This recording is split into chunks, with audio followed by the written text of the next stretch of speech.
இதெல்லாம் எனக்கு ஒரு பெரிய விஷயமே கிடையாது. நீ எனக்கு எப்போ வேணாலும் கால் பண்ணிக்கோ. நான் எவ்வளோ பிஸியாக இருந்தாலும் உன்னோட கால் ஆன்சர் பண்ணுவேன்.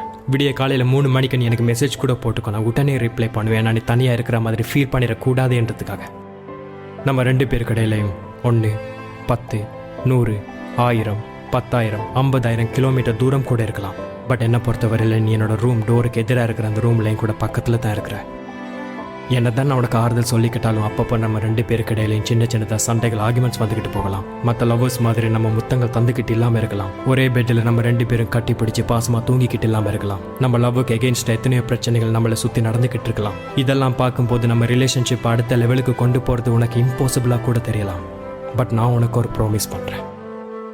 உனக்கு எதெல்லாம் இம்பாசிபிளாக தெரியுதோ அத்தனை விஷயங்களையும் நான் பாசிபிளாக மாற்றி காட்டுவேன். அதுக்கு நான் உன்கிட்ட எதிர்பார்க்குறது 2 விஷயம்தான்.